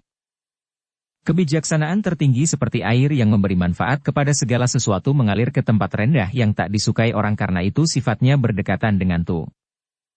Bukankah itu ayat di kitab Tutik Hing bagian ke-8? Keng Hong berseru girang dan heran. Sebaliknya, kakek bongkok itu memandang Keng Hong dengan mata berseri. Haya. Engkau ini benar-benar bocah yang kukoai, aneh, sekali. Mengerti dan hafal pula ayat-ayat di kitab Tutik Hing. Tentu saja hafal karena saya sudah berkali-kali menghafalnya, Lo Cianpui. Tadi saya lupa dan hal ini tidak perlu. Yang penting sekarang apakah Lo Cianpui mengenal pula kalimat yang berbunyi seperti ini, tulus dan sungguh mengabdi kebajikan. Kau maksudkan tulus dan sungguh mengabdi kebajikan seperti air keluar dari sumbernya. Dan sewajarnya seperti munculnya matahari dan bulan atau sewajarnya seperti 4 musim yang datang bergantian? Ujar-ujar itu lengkapnya berbunyi begini, Houpek Yan Choan, Ji Si Cui Chi. Wah, itu adalah ujar-ujar pasal 31 ayat 2 dari kitab Tiong-Yeng, kembali Keng Hong berseru girang sekali karena mengenal ujar-ujar itu yang pernah dihafal seluruh isi kitabnya di luar kepala. Sekali lagi kakek bongkok itu bengong dan kagum. Kau juga pandai ujar-ujar Nabi Hongcu? Wah, bocah apakah engkau ini? Kalau gila terang belum? Akan tetapi, engkau menguasai ilmu sesat Tikai Beng, ginkangmu luar biasa sekali dapat menandingi aku, sinkangmu menakjubkan, dan engkau hafal akan kitab-kitab Tutik Hing dan Tiong-Yong. Siapakah sesungguhnya engkau ini bocah aneh? Akan tetapi Keng Hong yang sudah mengenal 2 di antara 3 baris kalimat yang terukir di pedang Siang Bok Kiam, menjadi begitu girang sehingga dia tidak mempedulikan lagi pertanyaan kakek itu, melainkan cepat dan menahan napas ketika dia berkata lagi. Satu lagi, Lo Cianpui. Satu lagi mohon bantuanmu. Dengarkanlah kalimat ini, tukang saluran mengalirkan airnya kemana dia suka. Tiba-tiba sikap kakek itu berubah. Dia selamanya tidak bisa marah, akan tetapi sekarang berpura-pura marah, atau memasang muka seperti orang marah. Betapapun juga, karena mukanya itu muka lucu, memasang muka marah tidak kelihatan menyeramkan atau menakutkan, malah menggelikan. Bocah sombong. Apakah engkau hendak menantang aku? Apakah engkau tidak percaya akan julukanku Xiao bin Kuncu? Aku berjuluk Kuncu, tentu saja aku seorang bijaksana yang sudah mengenal seluruh ayat di permukaan bumi ini. Apakah engkau sengaja hendak mengujiku? Sekaligus kau mengeluarkan 3 ayat dari 3 macam agama, apa kau kira aku berjuluk Kuncu hanya untuk main-main dan palsu belaka? Kalau memang kau hendak menantangku berdebat tentang filsafat agama-agama di dunia ini, bilang saja terus terang, dan akan kulayani sampai mengaku keok. Keng Hong menahan kegelian hatinya, ia maklum bahwa kakek ini seorang tokoh yang amat aneh dan agaknya memang seorang ahli kitab-kitab suci. Kalau dipaksa dan dibujuk, biar dia menyembah-menyembahnya tentu takkan sudi memenuhi permintaannya, maka jalan satu-satunya hanya menantangnya. Hahaha, kusangka tadinya julukanmu hanya kosong belaka, siapa kira ternyata lebih kosong daripada yang kosong, kata Keng Hong untuk memanaskan hati kakek itu. Memang aku menantangmu berdebat tentang filsafat. Kalimat terakhir tadi tentu tidak kau kenal, maka engkau mencari-cari alasan, kakek bongkok. Anehnya kakek itu tidak marah malah tertawa-tawa. Hehehe, engkau memujiku terlalu tinggi, orang muda. Siapa namamu tadi? Chia Keng Hong? Ah, aku mulai suka kembali kepadamu. Di dalam tukau terdapat paham bahwa yang kosong itu lebih berguna daripada yang isi, maka kau menyebut aku lebih kosong daripada yang kosong. Ujian apalagi yang lebih hebat daripada ini? Celaka, pikir Keng Hong. Kakek ini benar angin-anginan dan mencampur adukan isi filsafat dengan ucapan-ucapan biasa. Akan tetapi dia tidak kekurangan akal. Lo Cianpue, ada maksud saya dengan menjajarkan 3 ayat itu, karena 2 ayat terdahulu sudah dapat Lo Cianpue tebak, harap tidak berlaku kepalang dan suka mengenal ayat terakhir tadi. Saya ulangi lagi. Tukang saluran mengalirkan airnya kemana dia suka. Kakek itu tertawa lalu bersenandung. Tukang-tukang pembuat saluran air mengalirkan airnya kemana mereka suka, para pembuat panah meluruskan anak panahnya, tukang kayu melengkungkan sebatang kayu, para bijaksana mengendalikan diri pribadi.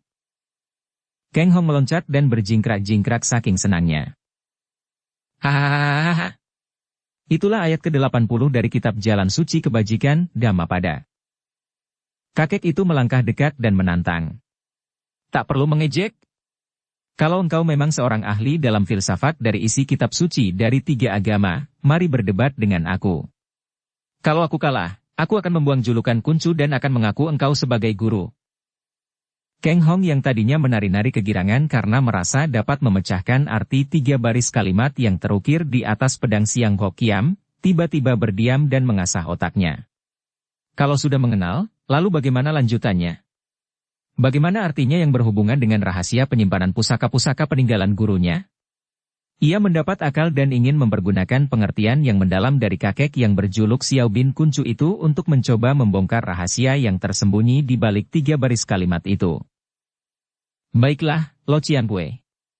Akan tetapi karena Lo Cianpue yang menantang, harap Lo Cianpue yang lebih dahulu menjawab pertanyaan-pertanyaan saya yang sulit-sulit. Kalau Lo Cianpue tidak dapat menjawab berarti Lo Cianpue kalah 1 angka. Nanti kita saling perhitungkan, siapa yang mendapat angka terbanyak dia menang. Akur. Dapat menjawab mendapat 1 angka, aku dapat menjawab dipotong 1 angka. Majukan pertanyaanmu, bocah yang menyenangkan hati. Pertanyaan pertama. Apakah bedanya antara ketiga pelajaran yang Lo Cianpue sebutkan tadi, yaitu mengenai kalimat-kalimatnya yang saya sebutkan? Untuk jelasnya, apa bedanya antara 3 kalimat ini? Kebijaksanaan tertinggi seperti air. Tulus dan sungguh mengabdi kebajikan. Tukang saluran mengalirkan airnya kemana dia suka. Hehehe, pertanyaan kanak-kanak. Amat mudahnya, lebih baik kau tanyakan yang lain dan yang lebih sulit. Baiklah ku jawab. Ketiganya tidak ada perbedaannya dan ketiganya mengandung nasihat agar manusia meniru sifat air yang amat bijaksana. Mengapa air disebut bijaksana dalam ayat-ayat suci itu? Pertama karena air bergerak secara wajar, tidak memaksa sesuatu tidak menentang sesuatu, menurut sifat alam, keluar dari sumbernya dan mengalir menuju ke tempat rendah, menyerahkan diri untuk segala macam benda yang membutuhkannya dan memanfaatkannya, tanpa pamrih, dan selalu menempatkan diri di tempat yang paling rendah. Itulah inti pelajaran itu dan ketiganya menggunakan sifat air sebagai contoh. Tepat sekali, Lo Cianpue dan biarlah untuk jawaban ini Lo Cianpue mendapatkan angka 1. Sekarang pertanyaan kedua. Ada hubungan apakah antara ketiga ayat itu? Kakek itu mengernyitkan alisnya. Pertanyaan ini sulit sekali karena tidak mengandung maksud pemecahan filsafat, lebih condong kepada pertanyaan teka-teki. Akan tetapi dia tidak mau kalah karena kalau dia tidak dapat menjawab berarti dia kehilangan nilai 1 angka. Memang Keng Hong sengaja mengajukan pertanyaan ini untuk memecahkan rahasia Siang Hokiam. Ia maklum bahwa 3 kalimat di pedang itu diambil dari 3 bagian ayat Tutik Hing, Tiongyong dan Dhammapada, dan jika di dalam kalimat-kalimat itu terdapat rahasia yang sifatnya filsafat, maka sudah tentu akan dapat dipecahkan oleh kakek bongkok yang ternyata seorang ahli dalam segala macam agama. Kalau kakek bongkok ini tidak mampu memecahkannya, apalagi dia yang dahulu hanya menghafal saja segala kitab itu, belum dapat menyelami maknanya yang amat dalam. Kalau tidak memiliki maksud tersembunyi yang dalam, juga akan dapat dia pelajari dari jawaban kakek itu. Hubungannya hanya penggunaan air sebagai contoh nasihat. Tidak ada hubungan apa-apa lagi kecuali persamaan yang menyebut air itu. Kalau dipaksakan hubungannya, tiada lain hanya air dan memang oleh air. seluruh dunia ini dipersatukan dan jika mengingat akan air, tidak ada lagi yang terpisah-pisah, segala sesuatu di dunia ini sambung menyambung dan sesungguhnya hanya satu, seperti air samudera, biarpun terdiri dari titik-titik air. Namun tak dapat dibedakan karena merupakan kesatuan yang tiada bedanya. Kang Hong mengangguk-angguk, akan tetapi sesungguhnya di dalam hatinya dia menjadi bingung. Agaknya, ketika menuliskan kalimat-kalimat itu, gurunya maksudkan air. Akan tetapi, apa artinya air yang hendak ditunjukkan gurunya itu? Air di puncak Kiam Kok San? Apa maksudnya?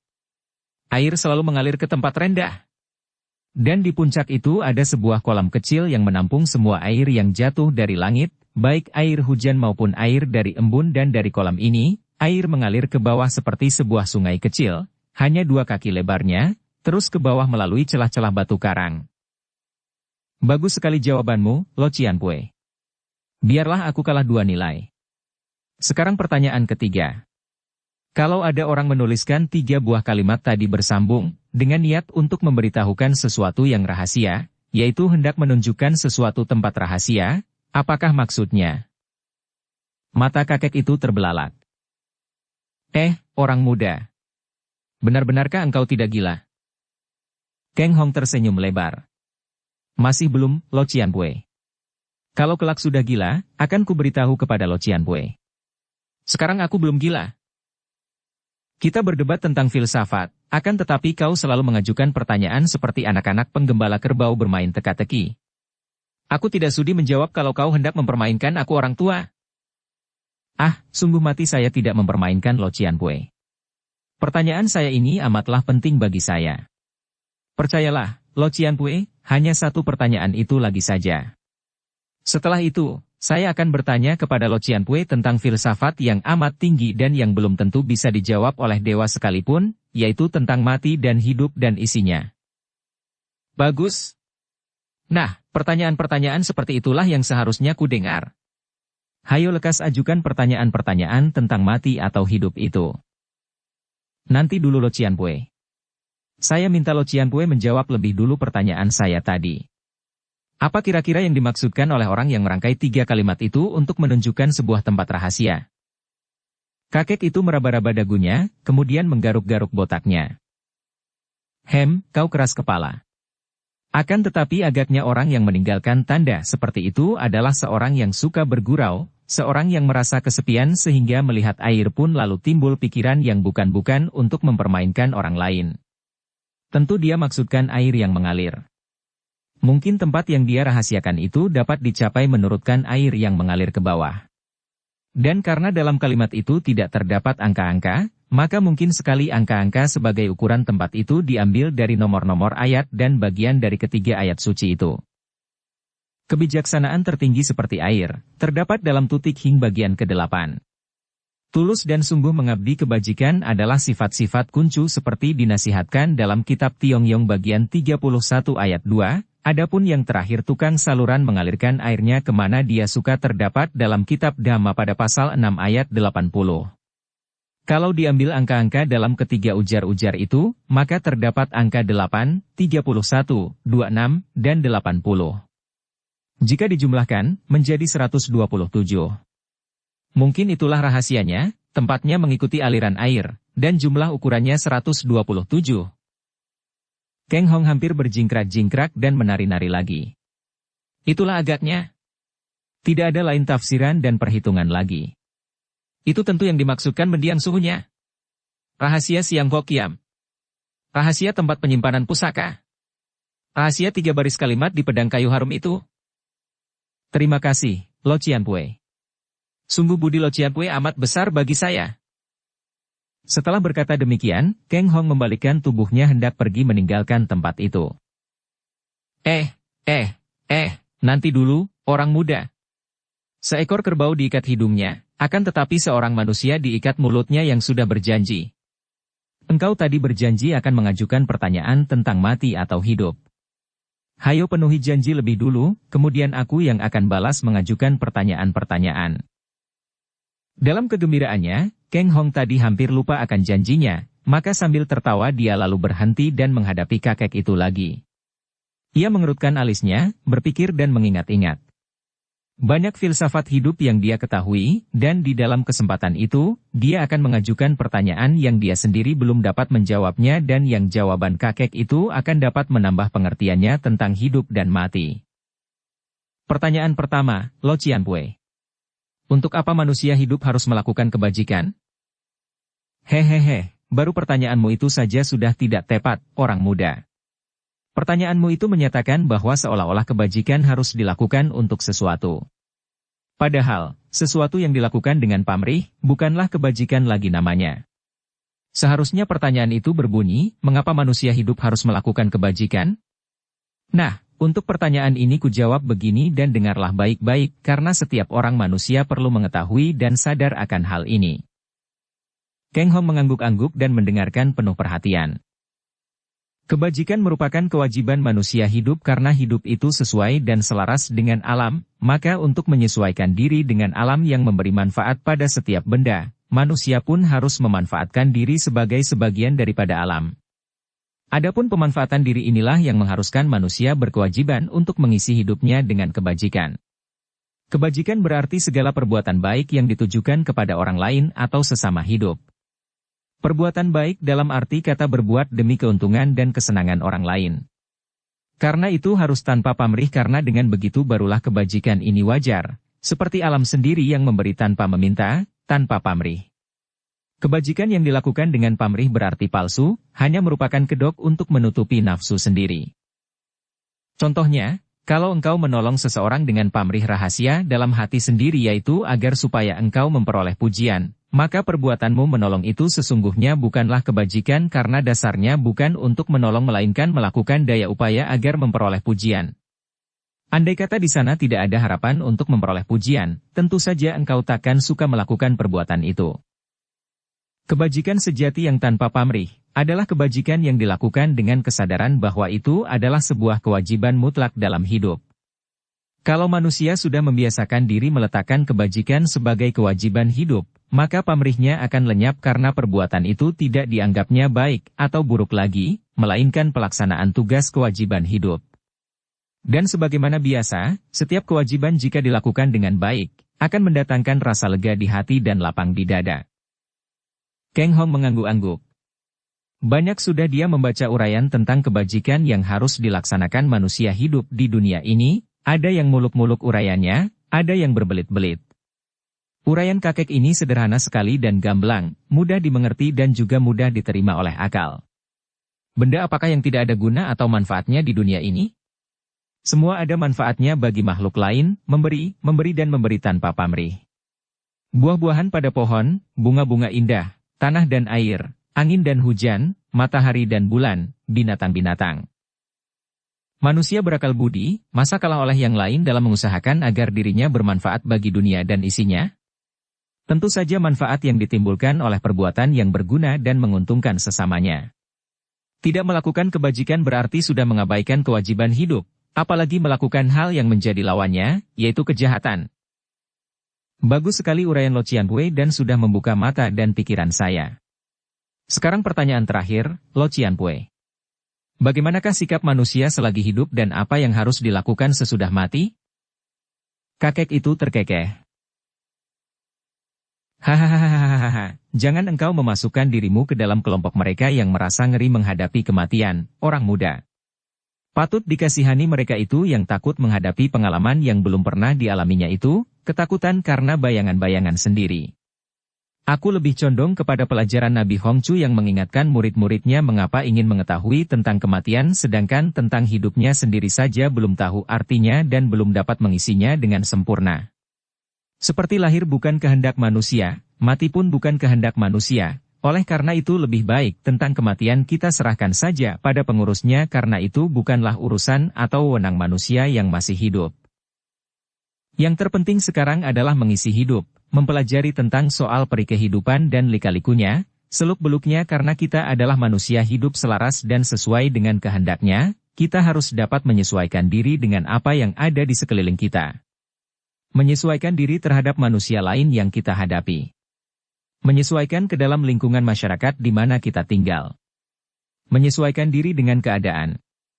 Dengan menyesuaikan diri berarti tidak menentang karena hanya pertentangan yang akan menimbulkan keretakan dan kehancuran. Penyesuaian diri tentu akan menimbulkan kerukunan, kecocokan dan dalam keadaan seperti ini, akan lebih mudah memanfaatkan diri seperti yang telah kusinggung-singgung tadi tentang kewajiban manusia untuk mengisi hidup dengan kebajikan. Kang Hong yang hatinya masih diliputi ketegangan dan kegembiraan karena merasa dapat memecahkan rahasia Siang Bok Kiam, menganggap sudah cukup mengobrol tentang hal yang amat tinggi dan sukar itu, maka ia cepat menjura dengan hormat dan berkata, "Lo Cianpue, saya mengaturkan banyak terima kasih atas semua wejangan Lo Cianpue yang amat berharga bagi saya. Harap Lo Cianpue maafkan bahwa saya tidak dapat melayani Lo Cianpue lebih lama lagi."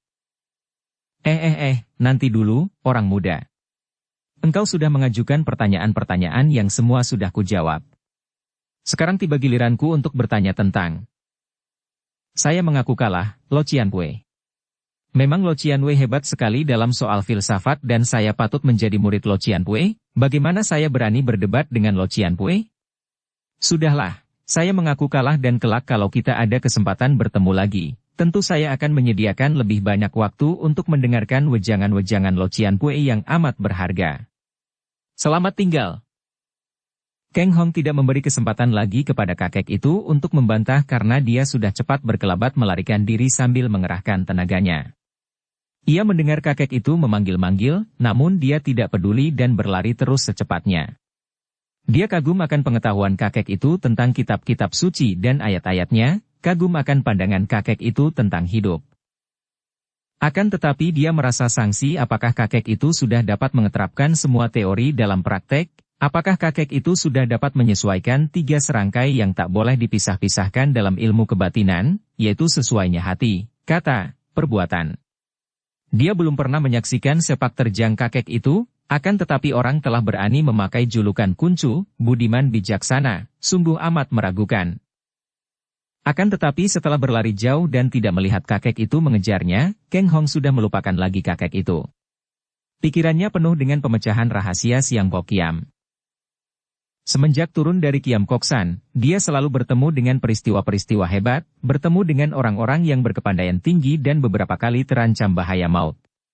Memang benar seperti pesan suhunya, kepandaiannya sendiri masih jauh daripada mencukupi untuk melindungi dirinya terhadap ancaman orang-orang sakti di dunia Kang Ou yang selalu membayanginya, yang amat tamak hendak merampas pusaka yang tersembunyi di balik rahasia Siang Bok Kiam. Dia kini sudah dapat membuka rahasia itu. Dia harus kembali ke Kiam Kok San mencari pusaka suhunya dan menggembleng diri dengan ilmu-ilmu gurunya. Setelah kepandaiannya cukup, mewarisi ilmu-ilmu gurunya, baru dia akan turun dari Kiam Kok San dan dia akan dapat menghadapi lawan manapun juga dengan penuh kepercayaan kepada diri sendiri, seperti sikap gurunya ketika menghadapi begitu banyak lawan. Dari pegunungan Bayangkara, Kang Hong terus lari ke barat dan beberapa hari kemudian dia telah memasuki daerah pegunungan Kunlun San. Sungguh pun Kunlun San dianggap sebagai pusat atau markas besar para Tosu Kunlun Pai, akan tetapi hal ini sebetulnya hanyalah anggapan dunia Kang Ou saja. Kunlun San adalah daerah pegunungan yang amat luas dan besar, sedangkan Kunlun Pai hanyalah sebuah partai persilatan yang dibentuk oleh sekelompok Tosu yang kemudian berkembang biak dengan murid-murid mereka, juga akhir-akhir ini kesemuanya Tosu belaka. Biarpun jumlah mereka banyak, dan yang berdiam di puncak Kunlun tidak kurang dari 200 orang, namun jumlah yang sedemikian itu tidak ada artinya bagi pegunungan Kunlun San yang amat luas itu. Di sepanjang kaki pegunungan Kunlun San, juga di lereng-lereng, terdapat pedusunan dan di bagian-bagian yang sunyi terdapat banyak pula pertapa-pertapa yang menyembunyikan diri. Hanya karena mereka ini memang bersembunyi di tempat sunyi untuk bertapa dan tidak pernah mencampuri urusan dunia, maka pihak Kunlun Pai juga tidak pernah mau menganggap mereka. Bahkan para Tosu Kunlun Pai itu seringkali turun tangan membantu para penduduk dusun-dusun di situ. Karena pengaruh Kunlun Pai pula maka tidak seorang pun perampok berani mengacau di daerah Kunlun San. Kang Hong terpaksa menghentikan perjalanannya dalam sebuah hutan ketika malam tiba. Ia merasa amat lelah karena selama beberapa hari melakukan perjalanan terus-menerus dan hanya berhenti kalau malam tiba. Makannya tidak teratur, kadang-kadang selama 2 hari baru bertemu makanan. Malam ini dia lelah sekali dan begitu membuat api unggun dan merebahkan diri di bawah pohon, dia segera jatuh pulas. Malam itu gelap, Tiada bulan dan angkasa, hanya diterangi bintang-bintang yang sinarnya terlampau suram untuk dapat menembusi celah-celah daun pohon yang lebat. Menjelang tengah malam, dalam keadaan setengah sadar setengah mimpi, dia merasa betapa dia diberi minum orang. Dalam keadaan setengah sadar itu dia merasa betapa lengan yang halus lunak dan hangat memeluk lehernya, mengangkat kepalanya, dan ketika pundaknya menyentuh dada yang menonjol, Kang Hong diam-diam tersenyum. Bersambung ke bab 8. Dukung kami dengan subscribe, follow, like, komen dan share. Terima kasih.